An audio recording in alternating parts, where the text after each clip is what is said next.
Trisette Colombi Brau. I have been a trial attorney for the past 11 years.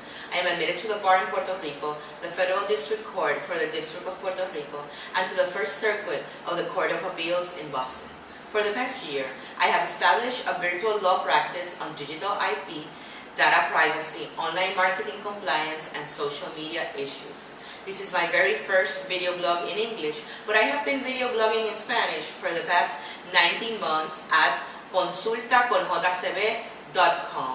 I will deliver a new video or post every week on internet and social media issues related to my areas of practice, so please stay tuned and visit my blog. Without further ado, today's topic is social media for customer service. 6 legal tips for your business. Our social media profiles are part of our everyday lives. Logging on social networks every day to keep updated and keep our friends up to date with our lives is only one of the reasons many of us spend no less than 2 hours a day at it. We hang out in our social networks while news, products, and brands are working their way into our timeline and streams. It seems natural that brands start taking advantage of their social media profiles too and put them to work.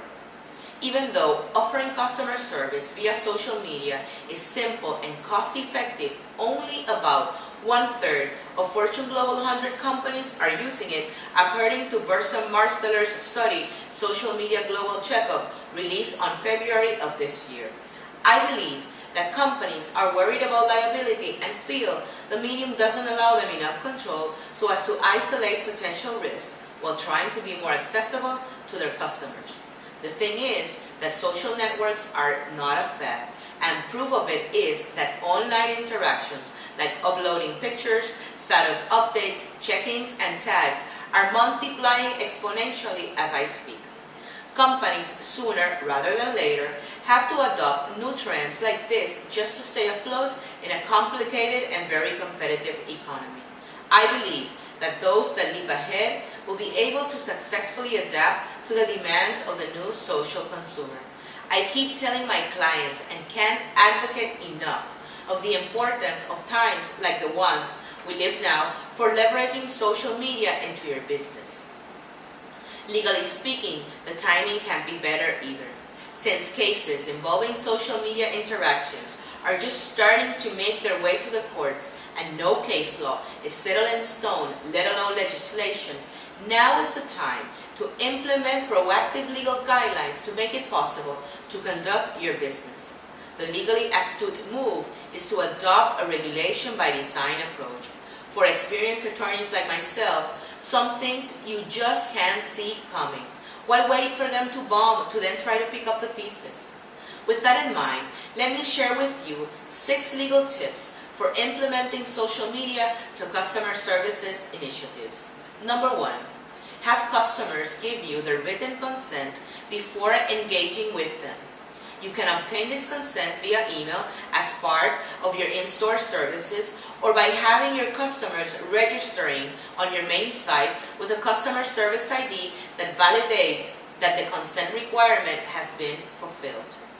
Number 2, make available to customers a guideline of what type of information they should not divulge online during your interaction. This will minimize your business's liability for the potential misuse of that information. Number 3, update or create data collection policies and broadcast it on your social media networks regularly. Platforms like Facebook make it mandatory to adopt a privacy policy if you're collecting data from your friends or fans. Knowing how you take care of their privacy is certainly reassuring to your customers, making it easier for them to trust your social media customer services initiatives. Number 4, standardize the type of customer service being offered.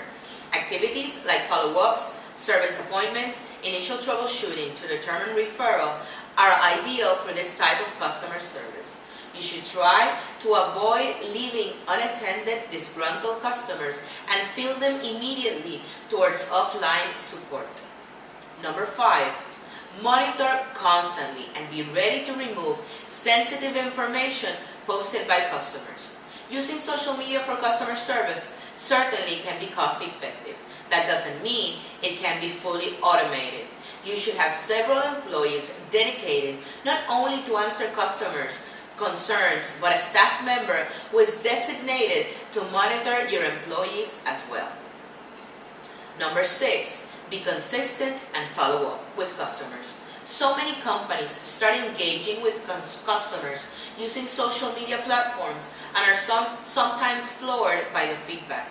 As a result, they end up abandoning their efforts. This is not the time to back up, but to recognize some things are not working as they should be and learn from that. Unattended or abandoned efforts in resolving a customer complaint could not only create legal problems, but a public relations one as well. This has been all for this installment. Thanks for watching.